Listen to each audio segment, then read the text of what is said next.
ॐ भूर्भुवः स्वः तत्सवितुर्वरेण्यं भर्गो देवस्य धीमहि धियो यो नः प्रचोदयात्।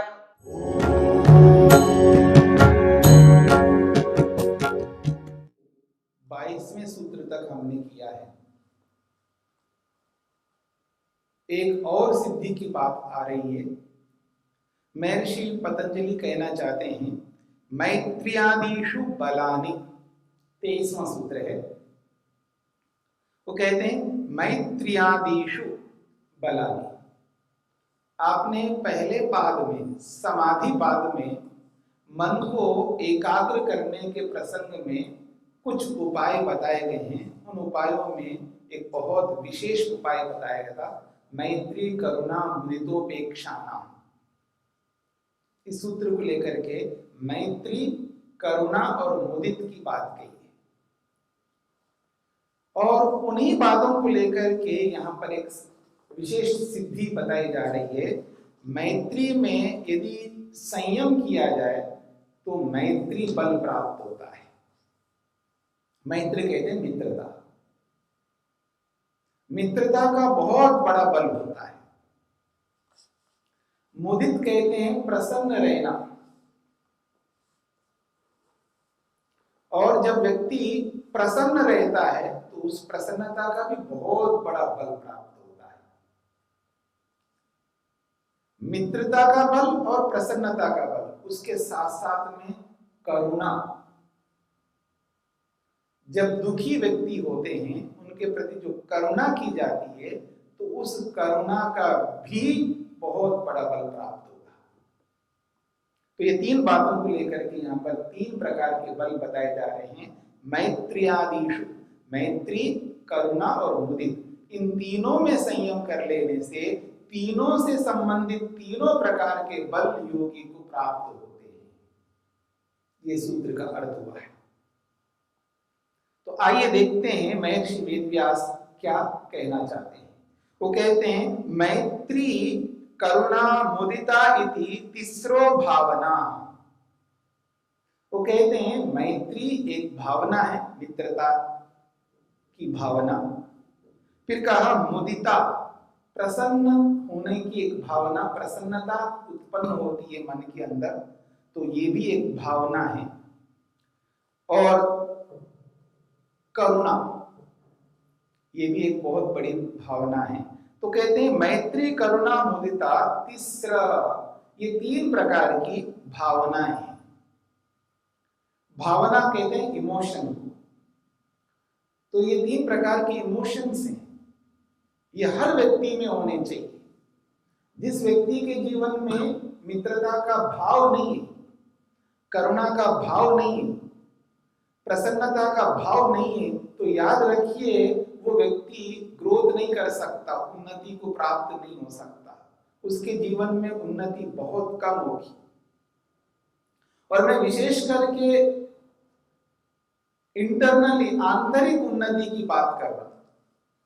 बाह्य उन्नति तो हर कोई व्यक्ति कर लेता है, कर चुके हैं, कर भी रहे हैं और भविष्य में करेंगे। बहुत ग्रोथ करते हैं लोग, बाहर से एक्सटर्नली ग्रोथ जो है सब लोग कर सकते हैं। लेकिन इंटरनली, आंतरिक उन्नति जो करना है, उस आंतरिक उन्नति के पीछे ये तीन प्रकार की भावना, एक ऐसी भावना है जिनके कारण से अंदर से व्यक्ति बहुत अधिक उन्नति को प्राप्त होता है। आंतरिक उन्नति वो है जिसमें सुख है, जिसमें शांति है, जिसमें तृप्ति है, जिसमें संतोष है, जिसमें कोई डर नहीं है, निर्भयता है। और अंदर से व्यक्ति अपने आप को अनुभव करता है, मैं स्वतंत्र हूं, मैं बंधन में नहीं। बहुत बड़ी बात है। आंतरिक उन्नति एक विशिष्ट प्रकार की उन्नति है जिसके बिना आत्मा कभी सुखी नहीं हो सकता। तो उस सुख को ध्यान में रख करके, उस शांति को ध्यान में रख करके, उस तृप्ति को ध्यान में रख करके, उस संतोष, निर्भयता और उस स्वतंत्रता को ध्यान में रख करके ऐसे बल व्यक्ति को प्राप्त करने चाहिए। तो योगी इन बलों को प्राप्त करता है। वो कहते हैं मैत्री करुणा मुदिता इति तीसरो भावना, ये 3 प्रकार की भावना है। तत्र भूतेषु सुखितेषु मैत्री भावयित्वा मैत्री बलम लभते। महर्षि वेदव्यास कहना चाहते हैं, वो कहते हैं तत्र भूतेषु, भूत कहते हैं प्राणी, प्राणियों में क्या करना है, कैसे प्राणी, सुखितेषु, जो सुखी प्राणी है, या प्राणी का मतलब मनुष्यों को लिया जा रहा है। कहते हैं सुखितेषु, जो सुखी लोग हैं, जो सुखी मनुष्य हैं, जो दुनिया में हमें ऐसा प्रतीत हो रहा है बहुत सुखी है, जो कोई भी हमें सुखी दिखाई देता है, ऐसे सुखी लोगों को देख करके हमें उनके साथ मित्रता करनी है। और याद रखिएगा, ये जो मित्रता है ये बाहर से नहीं है, शारीरिक मित्रता की बात नहीं हो रही है, उनको कोई हाथ मिला करके उनको फ्रेंड मित्र बनाने की बात नहीं हो रही है, उनके पास जाकर के बात करके वर्बली वाणी से ऐसी अच्छी बात करके उनसे मित्रता जोड़ने की बात नहीं कही जा रही है। ना शारीरिक मित्रता है ना वाचनिक मित्रता है, यहाँ उस मित्रता की बात हो रही है जो सामने वाले को पता ही नहीं है, पर मेरे को पता है, मैं उनको मित्र मानता हूं। जो भी सुखी है, दुनिया भर के जितने भी लोग हैं उनमें जो सुखी मेरे को दिखाई देता है, उस व्यक्ति को मैं मन ही मन में उनको मित्र बना लेता हूं। जो सामने वाले को नहीं पता है, उस बात की चर्चा हो रही है। मेंटली, मानसिक रूप से मन ही मन में उन सब लोगों को मित्र बना लो जो सुखी है, जो सुखी दिखाई देते हैं, तो उनको मित्र बना लेने से बात कही जा रही है मैत्री बलम लभते, तो मित्रता का बल प्राप्त होता है उसको। क्या है वो मित्रता का बल? मित्रता का बल वो है जब कोई व्यक्ति हमारे संग रहता है तो उसको एक बहुत बड़ा बल प्राप्त होता है, अर्थात वो डरता नहीं है, वो भयभीत नहीं होता है, वो दुखी नहीं होता है, वो संतप्त नहीं होता है, वो दीनहीन नहीं बनता है, वो असंतोष को प्राप्त नहीं होता है। ये वो बहुत बड़ा बल है। जिसके जीवन में दुख नहीं आ रहा है, जिसके जीवन में असंतोष नहीं है, जिसके जीवन में अतृप्ति नहीं है, जिसके जीवन में भय नहीं है, और क्या चाहिए, और कौन सा बल चाहिए हमको? यही तो बल है। तो यही बात कही जा रही है यहाँ पर, जो भी दुनिया भर के लोग जो सुखी दिखाई दे रहे हैं उनको मन ही मन में मित्र बना लो। मित्रस्याहं चक्षुषा सर्वाणि भूतानि समीक्षे, मैं मित्र की दृष्टि से देख रहा हूं उन सब सुख संपन्नता से युक्त जो लोग हैं, जो सुखी हैं, ऐसे लोगों को देख करके मैं मन ही मन में उनको मित्र बना लिया, वो सब मेरे मित्र हैं। जब सब मित्र हैं तो मेरे को उस मित्रता का बल मिलेगा, और उस बल से मैं उन मित्रों के प्रति कोई ऐसी भावना नहीं ला सकता मन में, ऐसा सोच नहीं रख सकता, सारा का सारा मेरा ज्ञान परिवर्तित हो जाएगा, विशुद्ध बन जाएगा, मेरी दृष्टि बहुत अच्छी रहेगी, मेरी नजरिया खराब नहीं होगी, मेरा पूरा का पूरा एटीट्यूड जो है ना राइट वे में चलेगा। मैं किसी व्यक्ति को गलत भाव से देख ही नहीं पाऊंगा, उनके प्रति कोई ईर्ष्या ही नहीं करूंगा, कोई द्वेष ही नहीं करूंगा, क्योंकि उन सब सुख संपन्नता से युक्त लोगों को मैंने मन ही मन में पहले मित्र ही बना लिया।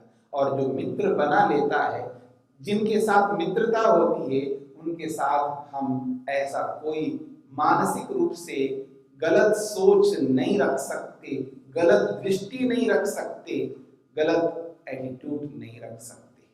नजरिया बिल्कुल साफ क्लियर हो जाएगा, स्पष्ट हो जाएगा, उनके लिए हम कभी गलत भाव मन में नहीं रख पाएंगे। बहुत बड़ा बल मिलता है। तो यही कहना चाह रहे हैं, सुख संपन्नता से युक्त जो भी लोग दिखाई देते हैं तो मन ही मन में उनको मित्र बना लो। तो मित्र जो बनाया जाएगा वो उसकी कोई सीमा नहीं होगी। क्योंकि शरीर से जब मित्र बनाते तो उसकी सीमा आ जाती है, क्योंकि शरीर से सबके साथ हम नहीं मिल सकते। जब वाणी की बात आती है, शरीर की अपेक्षा वाणी से ज्यादा आप मिल सकते हो, क्योंकि आज के जो उपकरण है, साधन है, इनके माध्यम से मिल सकते हो, लेकिन वो भी सब तक नहीं पहुंच पाते। उपकरण हर व्यक्ति तक नहीं पहुंच सकता है, कितने उपकरण हो, और जहां उपकरण नहीं है वहां हम अपनी वाणी को नहीं पहुंचा सकते हैं।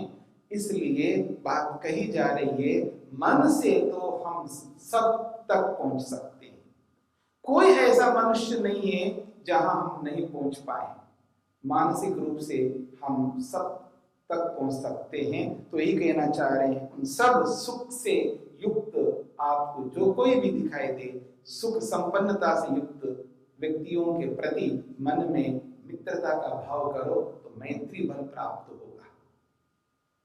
फिर दूसरी बात कही जा रही है, दुखितेषु करुणाम भावयित्वा करुणा बलम लभते। जो भी दुखी लोग हैं, देखिए दुनिया में जो दुखी है वो अलग अलग प्रकार के हैं। कोई शरीर से दुखी है, कोई धन से दुखी है, अर्थात धन ना होने के कारण से दुखी है, कोई मकान ना होने के कारण से दुखी है, कोई नौकरी ना होने के कारण से दुखी है, कोई जमीन ना होने के कारण से दुखी है, कोई रूप ठीक नहीं है उसी को लेकर के दुखी है, कोई किसी से दुखी है, कोई किसी से दुखी है। दुख तो दुख है, और अलग अलग विषयों से लेकर के व्यक्ति दुखी होते रहते हैं। तो चाहे वो कोई भी दुखी व्यक्ति हो, किसी को लेकर के वो दुखी हो रहा हो, उन सब दुखी लोगों को विषय बनाना है और उनके प्रति करुणा उत्पन्न करनी है मन में। चाहे वो शरीर को लेकर के हो, चाहे वो रूप को लेकर के हो, चाहे वो धन को लेकर के हो, चाहे वो जमीन को लेकर के हो, चाहे वो नौकरी को लेकर के हो, चाहे किसी को भी लेकर के हो, करुणा उत्पन्न करनी है मन में, अर्थात दया उत्पन्न करनी है मन में।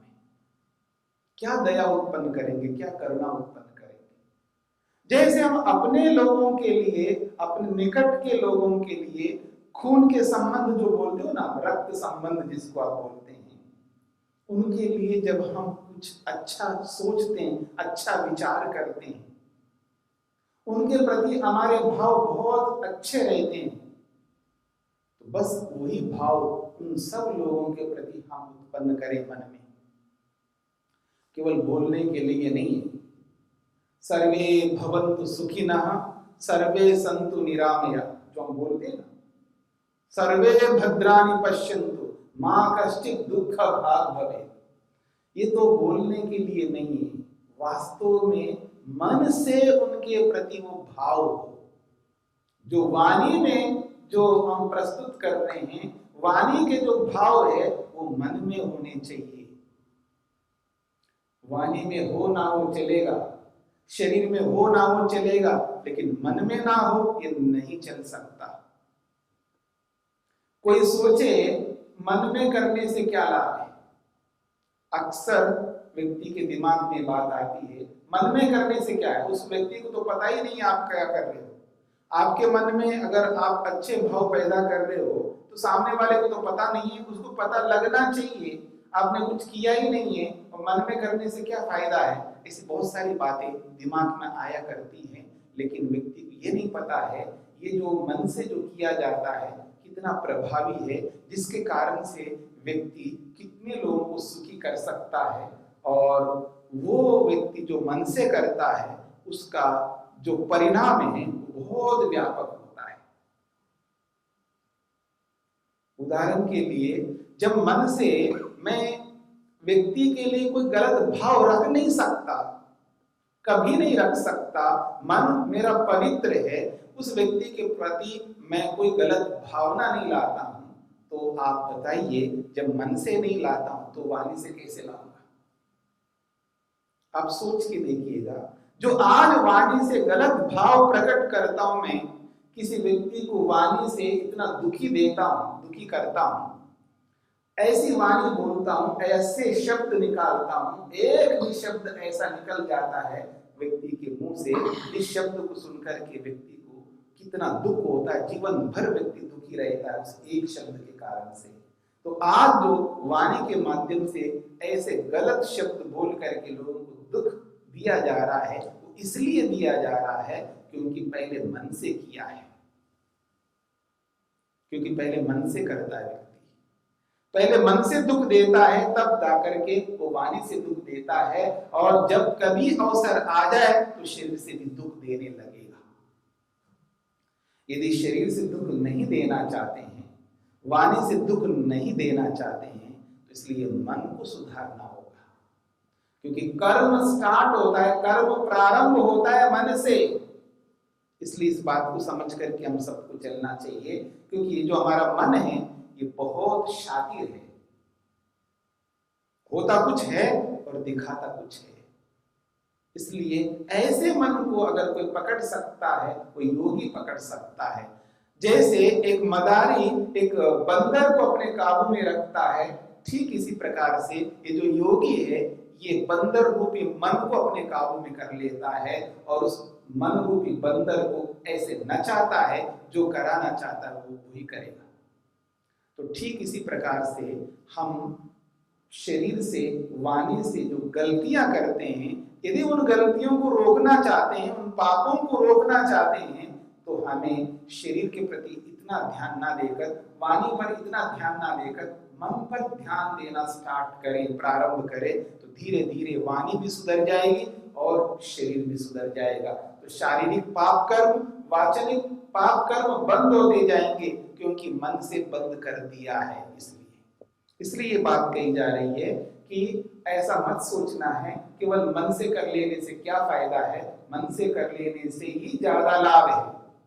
हाँ, उसके लिए थोड़ा सा टाइम लगेगा, क्योंकि शरीर से करके तुरंत उसको प्राप्त होगा, और वाणी से करोगे तो उसे देर से प्राप्त होगा, और मन से करेंगे तो और देर से करेगा प्राप्त होगा।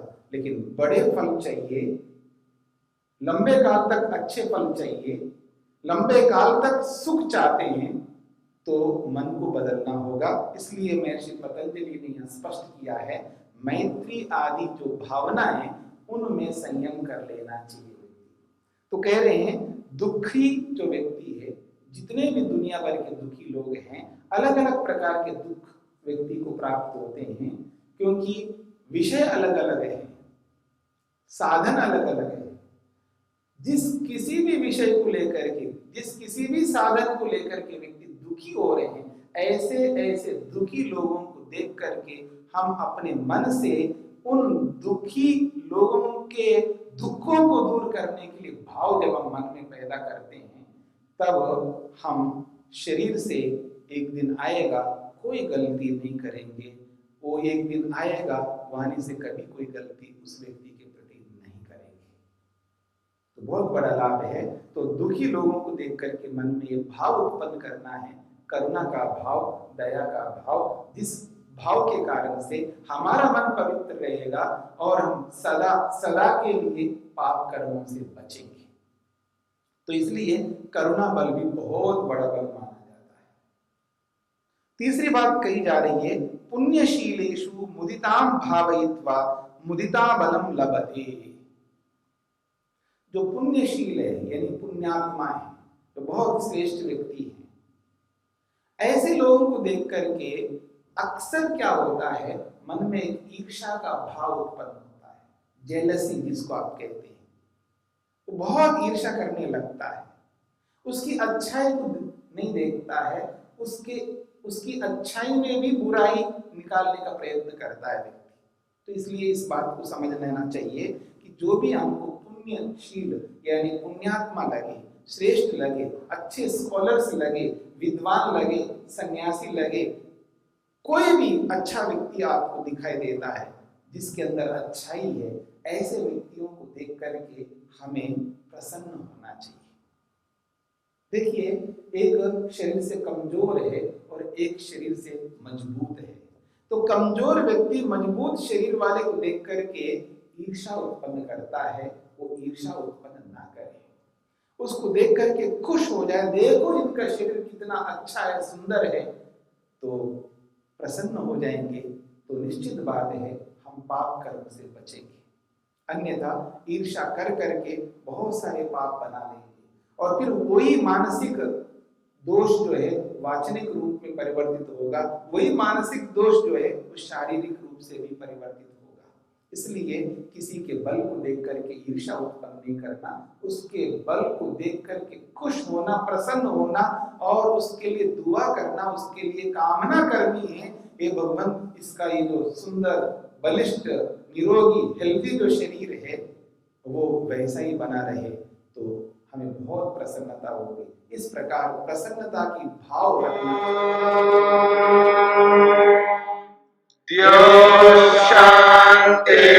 शान्तिरन्तरिक्षं शान्ति पृथिवी शान्तिरापः शान्तिरोषधयः शान्तिः वनस्पतयः शान्तिर्विश्वे देवाः शान्तिर्ब्रह्म शान्ति सर्वं शान्ति शान्तिरेव शान्ति क्षमा शान्तिरेधि ॐ शान्ति शान्ति शान्तिः।